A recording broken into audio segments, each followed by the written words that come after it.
There are three things that I've witnessed today that link in very well with what I'd like to talk to you about.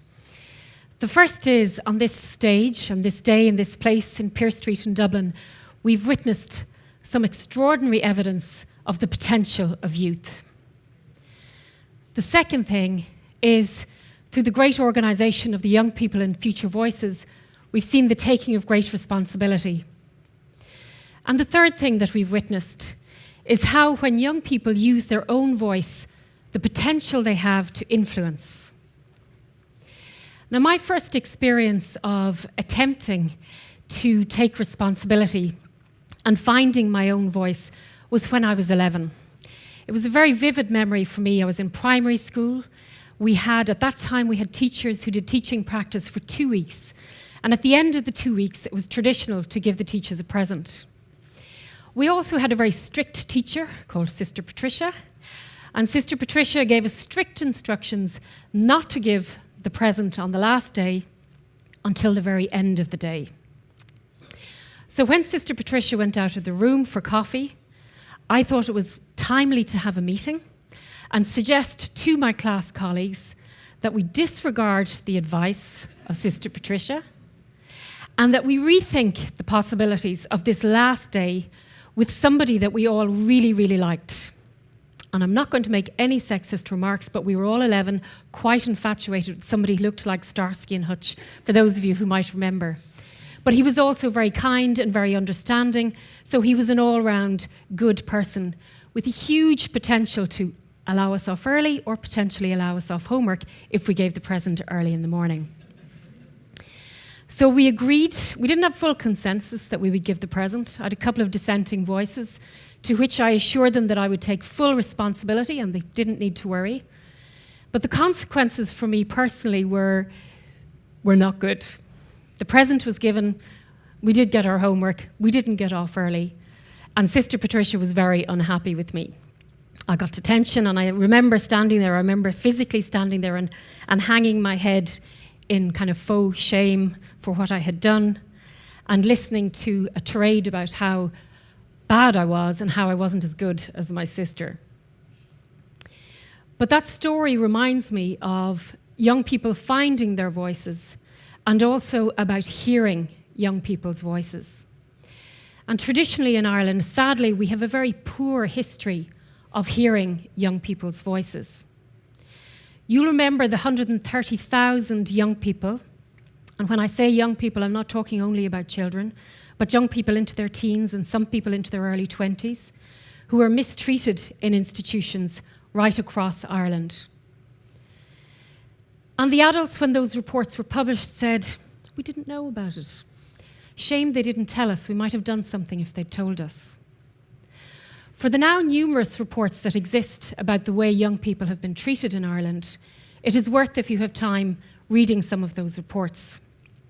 Because sadly, what they do is they chronicle not only what happened, but the attempts by many children to tell. Hundreds of children told what was going on. Hundreds of children tried to tell adults what was going on. But the result of telling their stories was that they were made to feel bad for saying bad things about adults. Generally, they were punished, and they were certainly not believed. Now, I believe that children in particular have much greater capacity than we give them credit for. And I've worked for many years with sick children. And I want to introduce you to one of the children that I met many years ago. This is a 5-year-old girl who was, as you can see from her physical appearance, very, very sick. She was very sick to the extent that she was facing her imminent death. But in that situation, she wanted to talk about her death. She wanted to talk about her funeral. And in fact, she wanted to plan everything that was going to happen after she had passed away. And this day is a really significant day because at her own request, she asked to go to Glasnevin Cemetery, where she was going to choose, and this is her final choice, for her own gravestone. Now, while that is, yes, of course, it's a sad story, I'm not trying to evoke sadness. What I'm trying to suggest to you is that children who are very young have the capacity to understand very complex things. If I said to you, should you talk to children of 5 years of age about death, you'd probably say no. If I said to you, would you talk to a child who's 5 who might be dying about their death, you might feel slightly differently. The youngest person that I met as Ombudsman for Children in the Ombudsman for Children's office was a 4-year-old girl named Chloe. And Chloe had a physical disability, and she used a manual wheelchair. And once she went to primary school, she really found that the wheelchair inhibited her autonomy and her independence. So she applied to her local authority for an electric wheelchair. And the response from the local authority was, you couldn't possibly give put a 5-year-old in charge of an electric wheelchair. Sure, she'd knock down and mow down all the other children in the schoolyard. And her view was, that wasn't really her intention. You know, she didn't apply for the electric wheelchair to mow into other people in the schoolyard. What she wanted was independence, because with a manual wheelchair, she had to have an adult behind her, pushing her around the schoolyard. What she wanted was autonomy, self-determination, and to make her own decisions. The good end to that story is that Chloe got the wheelchair, and it has transformed not only her autonomy and her independence, but the quality of her life more generally. Now, human rights, the concept of human rights, put simply, is about all of us being born equal. And some people have referred to human rights and to equality. It's about understanding that each of us is valued and that each of us is worthy of other people's respect. I'd like to show you a 76-second video.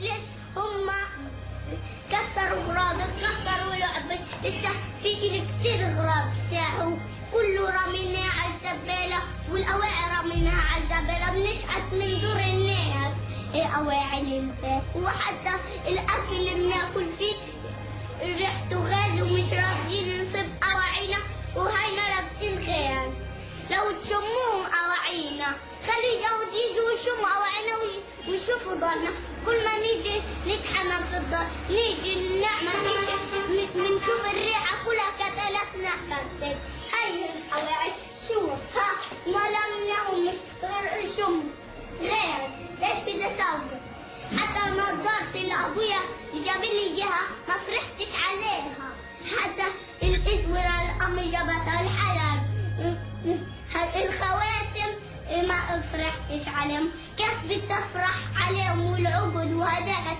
كيف بتفرح على أغراضي أنا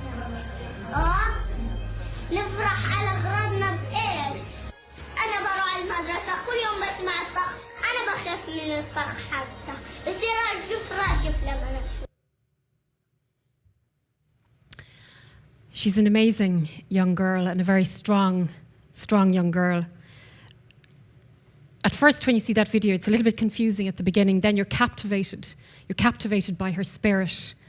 And then you wonder, you question, how can a child as young as that comprehend the situation of conflict that she finds herself in? This video also displays the two sides, the two dimensions of human rights. The first is that of human horror. Sadly, our capacity to hurt and to harm each other as human beings. But the second is the really positive side of human rights. It's the side of human potential that brings out the good, the positive, and the capacity of people to influence their own lives. In this situation, this child is using her voice, and you can hear the tone of her voice. You can hear the strength. She's speaking loudly and clearly, challenging us. She's moving her doll from one hand to the other as she gesticulates to the cameraman to say, can you see what's happening in my home? Can you see what's happening to my family? And she challenges us globally to say why. Why are we allowing this to go on? But like many children, she's almost unaware that her voice and her contribution is having such an influence. Like many young people who use their voice, people are unaware of the influence that they have. And recently in Ireland, and Fiona has referred to it, so I was looking for Fiona in the audience, Fiona referred to the marriage equality referendum. And that was such a wonderful example of Irish young people using their voice. Irish young people smashed all of the stereotypes, all of those stereotypes that young people are apathetic, they're lying on the couch. If they're not on a machine, they're lying on the couch and they couldn't be bothered to get up off the couch and to vote. Well, young people, through amazing social media campaigns, and I don't know about you, but for the weeks running up to the campaign, I was totally mesmerised by the personal stories and the personal voices of young people. Sat mesmerised on the couch looking at grandparents, parents, mothers and fathers, aunts, uncles, cousins, talking about their siblings, talking about the person that they love and the person that they support. And Sinead, you very strongly characterised that today with your family and the support that they give you. But what was amazing was our reaction to that.